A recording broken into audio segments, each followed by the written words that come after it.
Muy buenos días. Hoy les vengo a hablar sobre la lógica molecular de la vida, la unidad química de los diferentes organismos vivos.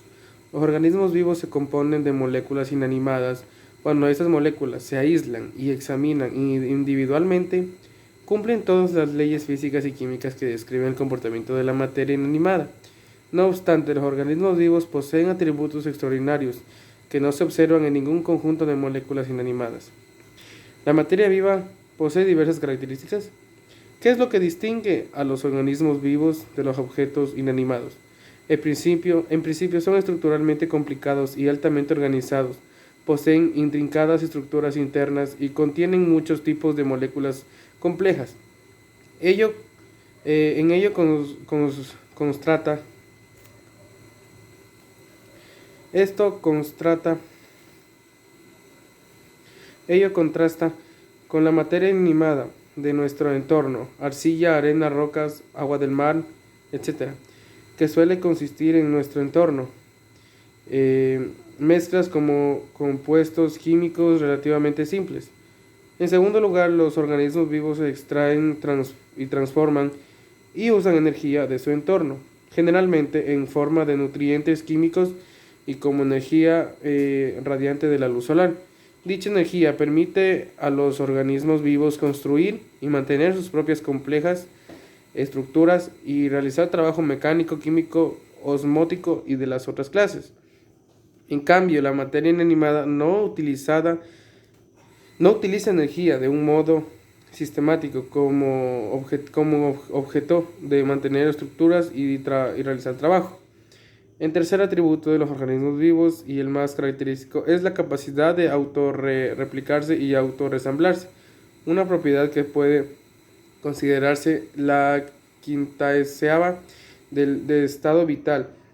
Una única célula bacteriana, depositada en un medio nutritivo estéril, puede generar 1.000 millones de células hijas identificadas en 24 horas.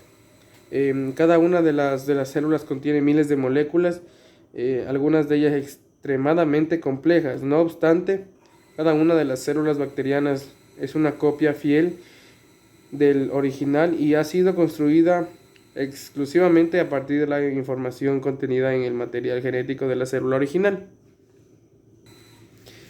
La bioquímica trata de explicar la vida en términos químicos. Las moléculas que componen los organismos vivos cumplen todas las leyes familiares de la química, pero también interaccionan entre ellas, de acuerdo con la otra serie de principios a los que nos referimos colectivamente con la lógica molecular de la vida. Estos principios no incluyen leyes o fuerzas físicas nuevas o todavía por descubrir. Son un conjunto de relaciones que caracterizan la naturaleza, la función, así como las interacciones de las biomoléculas. Si los organismos vivos se componen de moléculas, ¿cómo pueden estas moléculas dar lugar a la combinación de características denominadas vida? ¿Cuál es la razón de la que un organismo vivo pertenece ser más que la suma de sus partes inanimadas? Hubo un tiempo en que los filósofos enunciaron que los seres vivos están dotados de una fuerza vital, misteriosa y divina. Pero esta doctrina, significa el vitalismo, ha sido firmemente rechazada por la ciencia moderna. El objetivo fundamental de la ciencia bioquímica es el determinar de qué modo interactúan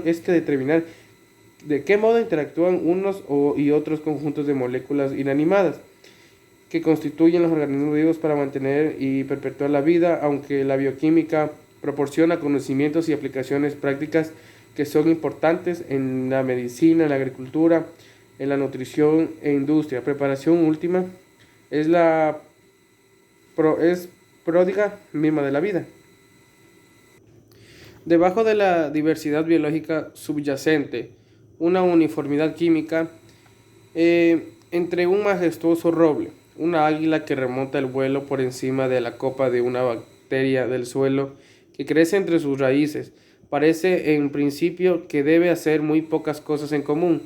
Sin embargo, después de años de investigación bioquímica, resulta evidente que los organismos vivos son notablemente similares en los niveles químicos y microscópicos. La bioquímica presenta describir en términos moleculares aquella estructura y mecanismos y procesos químicos compartidos por todos los organismos y descifrar los principios organizativos en los que se basa la vida en todas sus diversas formas. Todas las macromoléculas se constituyen a partir de un número limitado de compuestos simples. La mayor parte de los contribuyentes moleculares de los sistemas vivos se componen de átomos de carbono unidos covalentemente con otros átomos de carbono y con hidrógeno, oxígeno o nitrógeno. Las especies propias del enlace del carbono permiten la información de una gran variedad de moléculas. Producción y consumo de energía en el metabolismo. La energía es un tema central en la bioquímica. Las células y organismos dependen de un suministro constante de energía para oponerse a la tendencia natural inexorable hacia la degradación hasta el al estado mencionado de energía. Las reacciones sintéticas que ocurren en el seno de una célula requieren energía del mismo modo en los procesos simétricos de cualquier industria.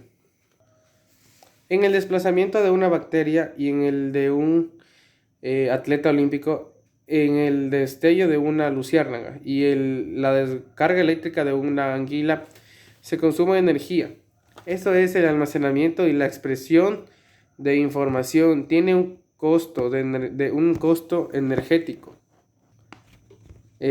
sin el cual las estructuras ricas de información se transforman inevitablemente en desordenadas y faltas de sentido. Las células han desarrollado mecanismos altamente eficientes para capturar la energía de la luz solar y para extraer la energía de los combustibles oxidantes y también para acoplar la energía obtenida de este modo con los muchos procesos consumidores de energía que llevan al cabo. Otro subtema es los organismos que no se encuentran nunca en un equilibrio con su entorno. Uno de los organismos acontecidos en el transcurso de la evolución biológica debe haber sido el desarrollo de una membrana lipídica que contenía las moléculas solubles en agua de la célula primitiva, manteniéndose solas, aisladas y permitiendo que se acumulen en concentraciones relativamente elevadas.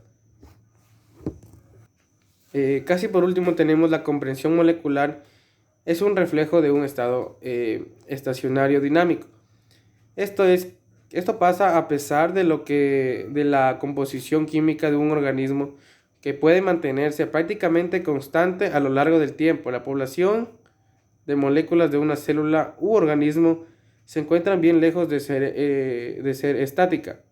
Las moléculas se sintetizan y más tarde se degradan mediante reacciones químicas continuas que implican la existencia de un flujo constante de masa y energía en el sistema.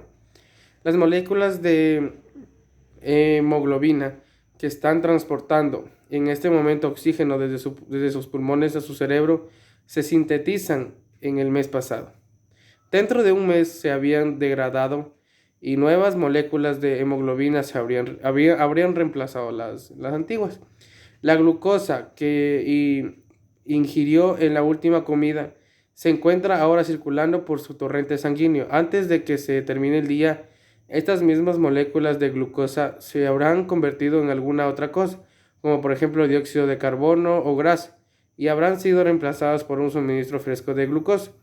La cantidad de hemoglobina y la glucosa de la sangre permanece prácticamente constante porque la velocidad sintetiza